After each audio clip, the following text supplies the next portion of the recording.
I want us to feel good about doing good stuff. And you got a kindergarten teacher here in New York City that to be a success, you need to be a billionaire. Imagine waking up at 4 a.m. every day, not to enjoy a sunrise or embrace your loved ones, but to watch the Tokyo Stock Exchange, to chase numbers. Now imagine a kindergarten teacher in New York City, gently helping a low-income child shape their future with love and patience. Who's really adding value to the world? In today's world, our culture glorifies billionaires, Wall Street hustlers, and flashy influencers. Success is measured in bank accounts, not impact. Honesty, integrity, and purpose have taken a back seat to profit and prestige. We once believed America was built on the dream of freedom, but perhaps it was always about chasing opportunity and money. This conversation dives into a deeper truth.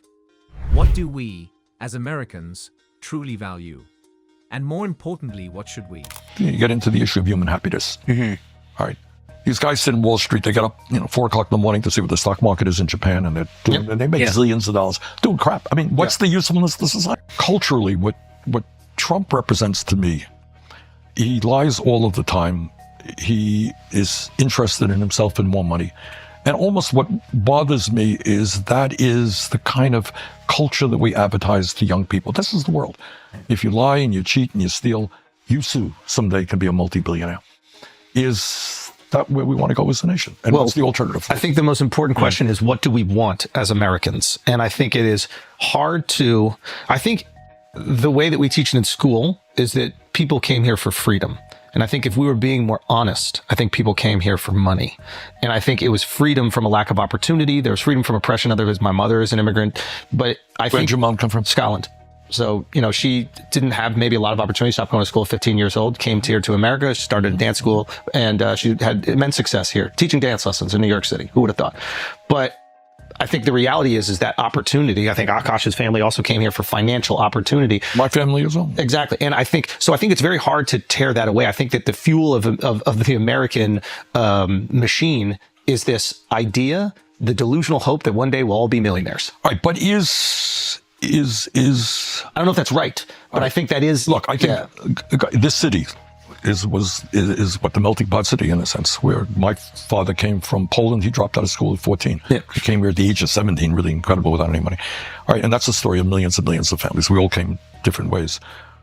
But what I'm getting at is, should the goal, and everybody wants to live comfortably, yes, right? Absolutely. There's nothing to be ashamed of. You don't have to worry about whether you can pay the electric bill. You want to make sure your kids get an education. All right, but does the culture have to suggest that to be a success, you need to be a billionaire? The passage questions America's focus on wealth as a measure of success, criticizing how figures like Trump promote greed and dishonesty. It highlights that many immigrants came seeking opportunity, not just money, and asks whether being a billionaire should really define success, or if a comfortable, dignified life is enough. It challenges the cultural message sold to young people that money equals worth. Instead, it calls for a deeper reflection on what truly matters in life and society. What I'm getting at is I'm the former chairman of a committee that deals with all this stuff. So we don't have enough doctors in America. We don't have enough nurses. We don't have enough dentists. I brought in several $1 billion into the state of Vermont for infrastructure, to rebuild our crumbling infrastructure. We did that all over America. We don't have enough construction workers who make good money, by the way. You want to be a sheet metal worker, you want to be a welder, you want to be an electrician, you want to be we don't have enough. What I'm saying is, I would like to see us say, you want to make America great? Good. Dude. I want to have doctors, so you don't have to wait 2 months to get into a doctor's office. This is, it's so important. It's like, what does the culture award? I think Akash can speak on this maybe the best of all of us. Like, within your community, what is the highest? Doctor. It's doctor. Doctors don't make the most money. There are hedge fund managers that make more money. But if they're in a group, like you speak to, if you're in the family gathering. There's an honor. I get to brag to my parents get to brag to other friends. My son is a doctor. And I don't even know if it's about helping people, but for whatever reason, that is the thing. Yeah. And it's not the most lucrative profession. No, it's not. But it garners the most. My dad told me, he was like, "I'm really proud of your success. I'm proud of how far you've come. I want you to know, no matter how famous you get, I would still rather you be a doctor." And so maybe there's a version of that in America where, like, obviously we want financial success, but can we reward some of these other positions as they offer societal utility? Right. And then you go even deeper than that. and that is, I mean, then now you're going really deep, is you get into the issue of human happiness. All right. These guys sit in Wall Street, they get up, 4 o'clock in the morning to see what the stock market is in Japan, and they make zillions of dollars doing crap. I mean, what's the usefulness to society? Yeah. And you got a kindergarten teacher here in New York City who is nurturing and making life better for some low-income kid, right? Right? Who's doing more important work? I mean, the teacher, without a doubt. There's no question. The problem is that we're not rewarding those positions. And if we did reward them, like if it was this great honor to hold these certain positions, which I still do think doctor is, yes. But I think they're few and far between. And first of all, doctors make a lot of money, so let's not act like they don't. But I think they're few and far between positions that don't make a lot of money, but still command immense respect in America. I do think that we are tied to the dollar, unfortunately. And how do we change that? And that's exactly the question. The passage highlights how essential jobs like doctors, teachers, and construction workers are undervalued compared to high-earning roles with less societal impact. It questions a culture that ties success to money and calls for honoring meaningful work that truly benefits society. It emphasizes the need to reward purpose-driven careers. Real greatness lies in contribution, not just compensation. True progress means valuing impact over income. Again, getting to it seems to me, you talk to, I'll tell you so, we do a thing in Vermont, it's called the Burning Buzz, it's a newsletter that goes out. Did an interview with a woman who works in a nursing home. God knows what she makes. It's not a lot of money. Okay. And she talked about her satisfaction helping seniors, fixing their hair, getting their nails and all that stuff. And the pride. She's a religious woman. Okay. And the pride she had and how she feels good. I want us to feel good about doing good stuff. Yes. Not just ripping off other people. I don't want to be. But the problem is much deeper than a Donald Trump to give some pushback. Yes, I agree. Gordon Gekko is celebrated as a hero. Exactly. I grew up listening to rap. I still love it, but it's all about excess wealth, being rich, being billionaires.